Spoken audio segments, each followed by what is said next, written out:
it's definitely a different park every time. Yes. Lucky getting this photograph. It's not been back there since. Do we know who was handing it off to him? Higher up at HQ, one assumes.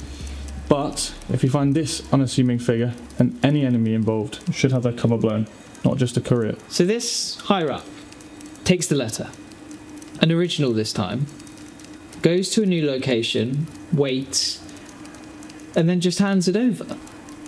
And it's only ever been letters. Why not more sensitive documents? Letters from here to our allies are about as sensitive as it can get.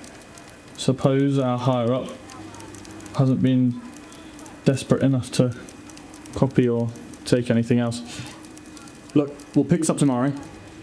We'll be late otherwise. I will need you to stay behind though, for a bit more digging.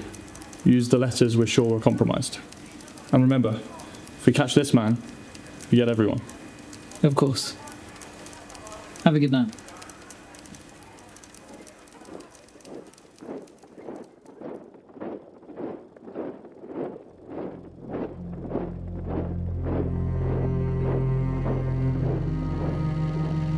Propaganda has changed. Charlie was a patriot. TikTok pushing harmful content to its users. What we used to see so clearly and defined the term's negative connotation in the early 20th century now fades into obscurity as filmmaking lines blur alongside it. Visual media is more accessible than ever before. From cinema to streaming, fiction to documentary, and the rise of vertical, short-form content, it has entered every aspect of our modern lives. But how can you know what you're really watching? This is the story of how controlling film and media controls perception, and how 20th century superpowers shaped modern propaganda as we know it.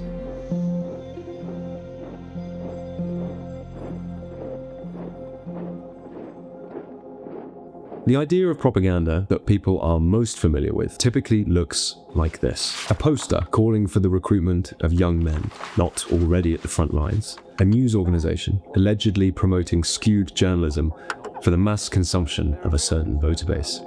Or its overt portrayal in stories depicting fictional dystopian societies. The key thing is, we know what it is when we see it, but it's not easily noticed to begin with. Propaganda itself is defined as being information, especially of a biased or misleading nature, used to promote a particular cause, doctrine, or point of view. In originally propagating the faith, it was not until much later that it divorced itself from this religious connection and became mired with its association to prejudice and politics. The first half of the 20th century was defined by war. And in these conflicts, film and cinema became an instrument of influence. The Great War was the first global-scale industrial conflict and cast a dark shadow across Europe. As Britain was pulled into France and Belgium after the German Empire's invasion in 1914, expansive trench warfare set in across the continent, and the Western Front became a mud-filled, deadlocked hellscape. As battle lines stagnated, governments turned to film to rally endurance and erode dissent. Despite being seen as a largely working-class pastime, cinema was reluctantly understood by the British government to be a useful tool. One keen advocate was the head of Wellington House, Charles Masterman. Masterman was responsible for promoting Britain's interests at home and abroad during the war, and this included his commissioning of several films. Britain Prepared and The Battle of the Somme depicted the industrial preparation made for troops and the hardship faced in and around the ongoing conflict. The film's popularity among British audiences were unprecedented. But a major objective of his department was to encourage the United States to enter the war on the British and French side. President Wilson's position of neutrality prevented US military involvement in Europe, and early attempts to direct the American public's opinion met little success. As Britain Prepared arrived from across the Atlantic, it failed to gain the initial traction seen at home. American political isolationism persevered, alongside a specific German-American resistance, culminating in disinterest. Real-world outrage would succeed where foreign films failed, however, as with German naval attacks on neutral American merchant ships and the fallout from the Zimmermann telegram, Wilson asked Congress to declare war on the Central Powers. With leading directors, among them A Birth of a Nation's D.W. Griffith, joining a new filmmaking effort, Washington established the Committee of Public Information, the CPI, under journalist George Creel. Yet, even with the newfound government backing, the Creel Commission's productions could not outperform their rival. As Dennis J. Sullivan, manager of film distribution, admitted, they were less sensational than the output of Hollywood. The armistice marked the end of the war, and nations turned inward to recover and rebuild. The 1920s saw both academic and stylistic cinematic changes. In the wake of the Bolshevik uprising, the newly established Soviet regime sought to rebuild its film industry. With the help of Vertov's Kino Pravda and Kudashev's montage theory, Russian films like Eisenstein's Battleship Potemkin became culturally defining. Editing was not just aesthetic, but persuasive, a method of directing viewer belief. With anti-German sentiment decreasing following the end of the war, the Weimar Republic had become part of the international film industry. The sculpted shadows, angular design, and psychological intensity found in The Cabinet of Dr. Caligari and Nosferatu remain striking. In America, Hollywood perfected continuity with sound, a revolution in technological immersion which quickly developed in parallel globally. The success of newly dubbed talkies in The Jazz Singer and The Lights of New York paved the way for the British and German productions of Hitchcock's Blackmail and Sternberg's The Blue Angel.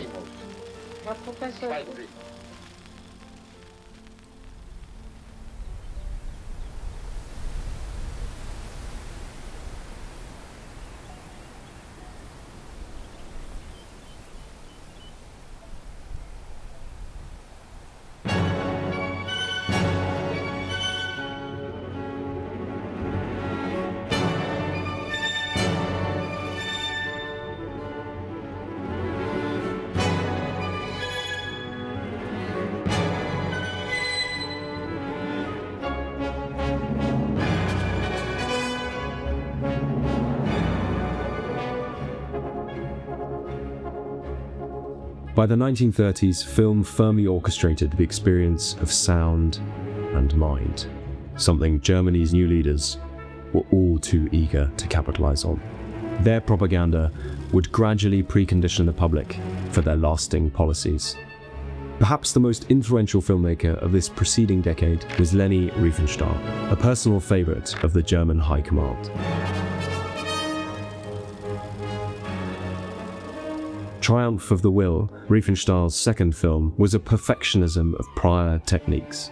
Depicting the German leader's arrival at the infamous rally at Nuremberg in 1934, it is a remarkable piece of propaganda.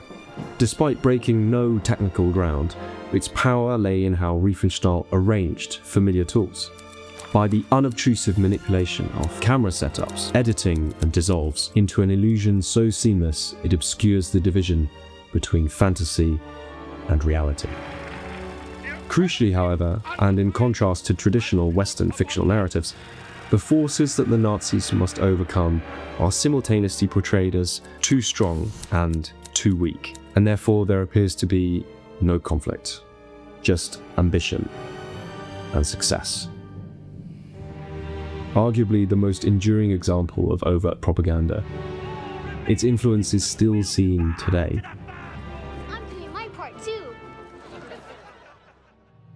As Germany becomes a totalitarian state, its government sought to censor and propagate specific aspects of the arts and media. Every facet of entertainment and the press was to strictly adhere to the policies of the regime. A significant number of film workers, including Jewish producer Erich Pommer, were forced to emigrate after the Reich Chamber of Film introduced harsh production restrictions, with many older works being outright banned. With complete end-to-end narrative control, the regime continued to flex this power. Using the unsubstantiated claim of oppression faced by German speakers abroad, an expansionist vision was served. With the 1935 film Frisians in Peril and its constant reference in other media, cinema normalized aggression and justified the Chancellor's Sudetenland expansion in the public eye. I have to tell you now, this country is at war with Germany. A state of war between the United States and the Japanese Empire. We shall fight on the landing grounds. We shall never surrender. During the Second World War, all major powers treated film as an industrial arm of total war. With the Office of War Information and its early ties to Hollywood in America, the Crown Film Unit in the UK, and Goskino, or State Committee for Cinematography, in the Soviet Union, the list of wartime releases was extensive. Capra Ford's Why We Fight and The Battle of Midway, as well as Dovzhenko's The Battle for Our Soviet Ukraine, and British works such as Jennings' London Can Take It, and Churchill's favourite, Harry Watts' Target for Tonight. These films were designed to shape morale and perception, blending fact with emotive storytelling, but political allegory, dramatization, and other propagandistic elements rear their heads in many other narratives. Mrs. Miniver in Casablanca, Alexander Nevsky, Die Grosse Liebe, and Kohlberg. The success of these escapist historical epics and romantic narratives proved the existence of propaganda fatigue. Too much of anything creates apathy. The saturation of persuasion becomes its own undoing.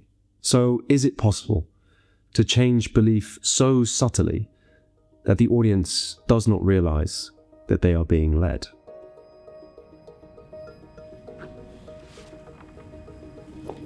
So this higher up takes the letter and then just hands it over. Do we know who was handing it off to? Higher up at HQ, want to see him? He's not been back there since. We'll pick up tomorrow.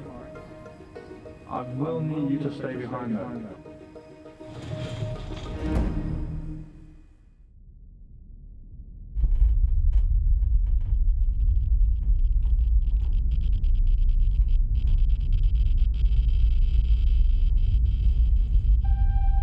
The American use of atomic weapons in Hiroshima and Nagasaki dragged the world into a new era.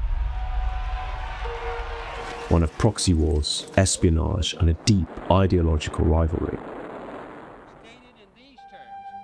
Out of the rubble of the Second World War stood two lone figures, the USA and the USSR. The Soviets had beaten back the Germans all the way to Berlin, and as French, British, and American troops all arrived at their designated city quarters, the tensions began to rise. This was the start of the Cold War, and from mobilizing armies to defining ideology, propaganda was about to change again. Anti-American paranoia in the Soviet propaganda was of such a higher degree that many less skeptical people or less stubborn would really believe that the United States is just about to invade our beautiful motherland, and some secretly hope that it will come true. The Soviets quickly matched American capabilities in the atomic arsenal race. This brought a new wave of uncertainty. The Red Scare was a time of panic. McCarthy-era paranoia built a fear of national subversion by those associated with left-wing ideologies. Former allies now found themselves at odds, and secrecy was paramount. In understanding Hollywood's level of influence, the House Committee on Un-American Activities was revived in 1947 from its former counter-propaganda days to investigate. A congressional hearing was adjourned, and the accused were forced to defend themselves, among them mostly screenwriters. Known as the Hollywood 10, they were, due to their supposed political views, blacklisted and largely unable to work in the industry again. To keep free entertainment ideologically safe, dissent was silenced at its source. Censorship was rebranded as patriotism, control disguised as protection. Russia announces it is suspending further nuclear tests, a statement which the U.S. brands a propaganda maneuver. Then came the United States Information Agency. While illegal for use within America due to existing anti-propaganda legislation, the USIA directly funded media and films for use abroad to bolster their anti-communist position. It was designed to be an American voice From a seemingly independent mind, it was persuasion as foreign policy.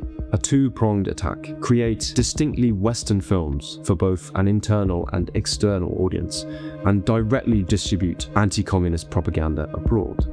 A fine balancing act between overt messaging and subtle cultural influence. This continued throughout the Cold War, with additional military propaganda films to bolster national sentiment for subsequent US war efforts in Korea and Vietnam and the Middle East.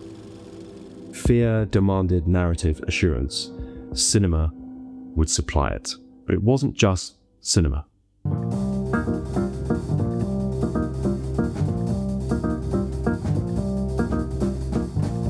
While smoking has seen consistent decline in recent decades, it was at one stage the height of fashion. And bananas have always been a health necessity. This was in no small part due to this man. Nephew to Sigmund Freud, Edward Bernays is often described as the father of public relations. He first realized that the tools of propaganda could be used in peacetime, first with the American Tobacco Company, and then the CIA. Bernays would adjust the parameters around a product to artificially create the demand. In the case of the Lucky Strike brand of cigarettes, 2 campaigns emphasizing the feminist liberation in smoking and a charity event to change the color green to one of a fashion statement were great successes. Nothing had been changed about the product itself to cater to these markets, just its presentation. Always look for me. Next time you shop, buy some bananas. In 1952, the single largest landowner in Guatemala, the United Fruit Company, had a problem. The country's democratically elected leader was modernizing and seizing and redistributing land, rupturing United Fruit's complete control of the supply chain in the process. Bernays, who had run the early campaigns to boost banana sales in the US, now pivoted, running a positive and sympathetic publicity operation for the company, fabricating stories about Arbenz alongside lobbying the US government. The CIA effected a coup d'etat. A new regime was violently installed. Bernays was responsible for building up the image of this new puppet elite. These campaigns did not simply change habits, they redesigned the framework with the same tools conceived to sell a product. Carta. Perhaps the most famous propagandizing character of the Cold War came first to the silver screen in 1962. Bond. James Bond. I'm the Major. Let's count to 3. Ernst Stavro Blofeld. Historically set against a Cold War era backdrop, Bond serves an important symbolic purpose. An agent of soft power in a tuxedo. With Britain's hard power in decline in the post-war geopolitical scene, the concept of the character supports the idea that London still holds weight, but now primarily in the shadows. Dr. No famously kickstarted a new genre of visual entertainment, the spy thriller, one of an inherent propagandistic nature, normalizing surveillance and intervention as a glamorous necessity.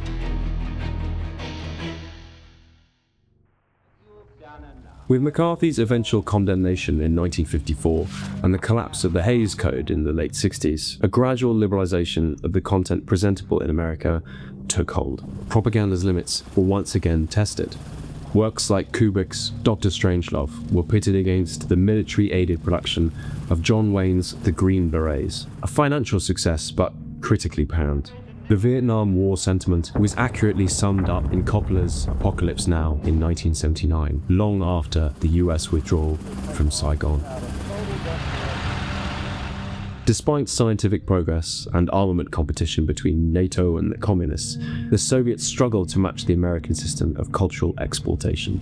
The Russians could, in many cases, such as Bondarchuk's War and Peace, and Tarkovsky's Stalker, match and supersede American and European artistry, but the films always came with the familiar political baggage. Goskino continued to dictate. American films released in the Soviet Union and other countries had discrete or even traditionally opposing political messaging, and many Soviet audiences had strong support for individual Western artists. Contrastingly, Soviet films were distributed exclusively by the Soviet government and therefore represented direct ideological messaging. The illusion of choice gave Hollywood the upper hand. By looking both unfavorably and favorably, the depiction was, at first glance, more honest. In the wake of so-called Vietnam Syndrome, the USSR's intervention in Afghanistan, and among a string of government-opposed anti-war films like Platoon and Full Metal Jacket, the Department of Defense seized the opportunity to redirect the narrative.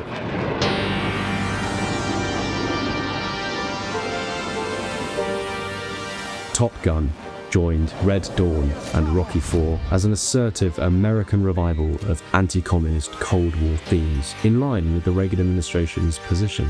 A slick, 2-hour US Navy commercial that coincided with a leap in public military approval and an 8% Navy recruitment gain in 1986. Bigger, better, richer. This was the 80s, the time of macho excess. Finance, advertising, and cinema were used as a single economy of image.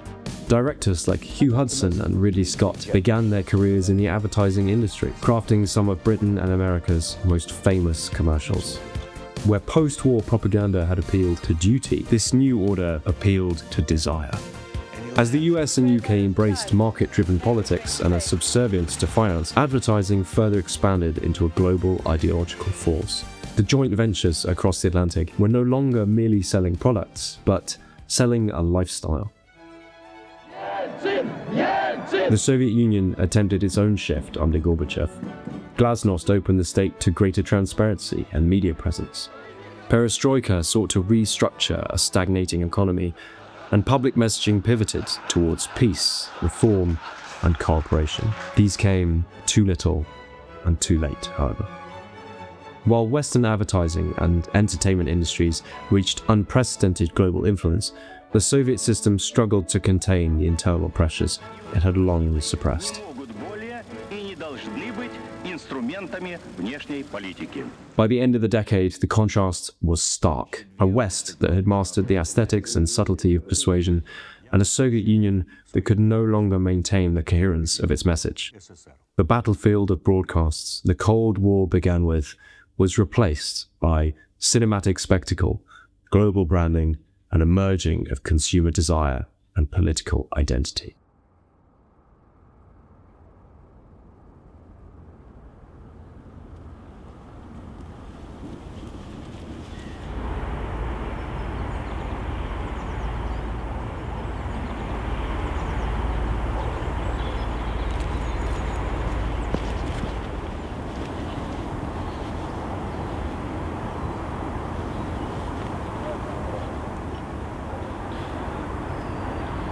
They're onto us both, you know.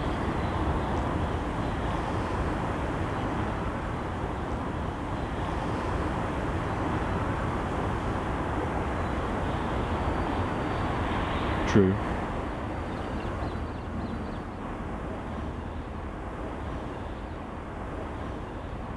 But it's already too late.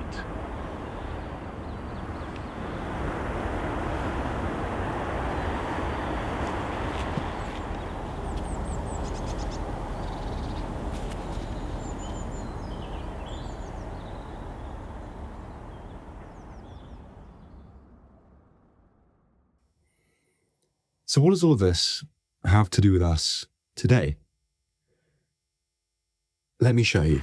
The war in the Gulf is not a war we understand how greenhouse effects work. Killed Osama bin Laden. Welcome to Vladimir Putin's summer break in Siberia. President of the United States. I don't know, at least $600 billion. My heart goes out to you. I want to be bullied by anyone. To leave the European Union. In the 30 years since the Berlin Wall fell, we've been careering towards a new age. Something academics call the era of total propaganda. In trying to disseminate and combat propaganda, we've ended up producing even more propaganda. Not the dominance of a single message, but the saturation of all messages. In order to understand this, it's best looked at as a triptych of concepts rather than a timeline of events. Let's start with technology. A century ago was the advent of sound in films. Today, the tech has changed so much that the boundaries of what we consider filmmaking are almost completely blurred. The result has left us with this vague term. Content. Content can be found on streaming platforms as vertical short-form videos created by individuals or by whole teams, as a podcast or as a long-form drama. It all comes under this banner. The internet and the iPhone have opened the floodgates for this kind of content and allowed for the creation of a digital cinema of self. YouTube is the most streamed service in the US, and second in the UK only to the BBC. In Edelstein's book, From Mass Culture to Popular Culture, he describes this shift in which the audience produces the propaganda it consumes. This is the structural engine for this concept of saturation of messaging. But this new technology is different. It's monopolized, owned by a handful of entities who determine what is seen by who, when, and where.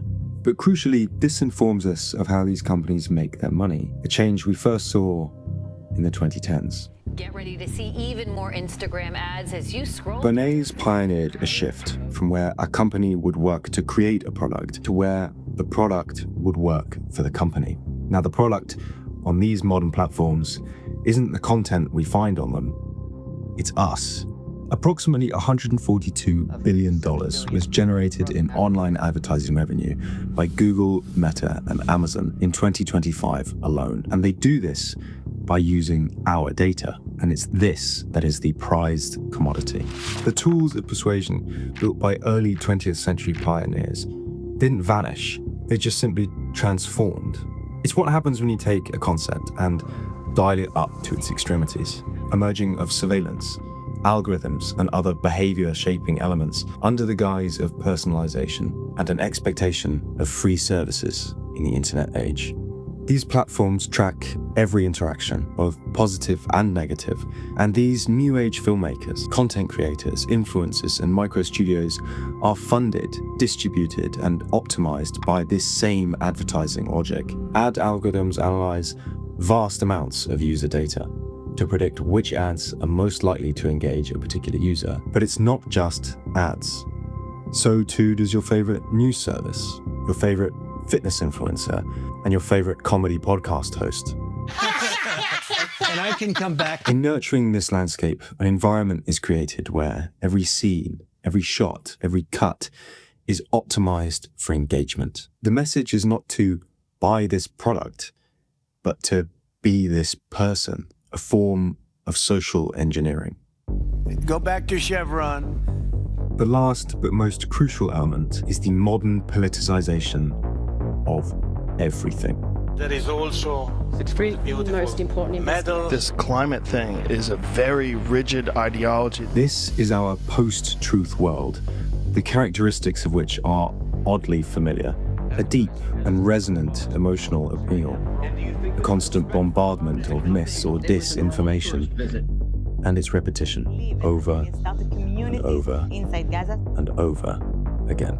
The authoritarian models of the 30s and 40s that depicted heroic leaders, muscular aesthetics, and black and white moral standards are alive once again.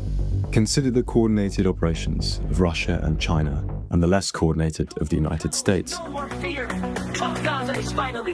Constantly bombarding platforms with false information, AI-generated video, and tailored messages across the globe. Populist movements and fringe actors within democratic societies replicate the same grammar of grievance, identity, and spectacle. They echo the vision of old propaganda, but now the audience is everywhere. The tools hidden, the mouthpiece personalized. So the technology provides a means, the advertising provides a style, and the politics provides a narrative. Together they form a system in which cinema, once a ritual of shared viewing, has become a continuous stream, personalized for the individual.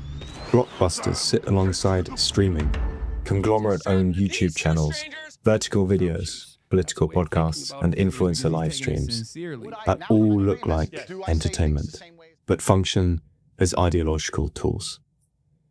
In this era, the filmmaker, the advertiser, and the propagandist all occupy the same terrain. It's propaganda. It's they're telling lies. The first person to use the phrase mainstream media was Joseph Goebbels. Far-right propaganda is spread through TikTok. So the question you always have to ask yourself is, what am I watching?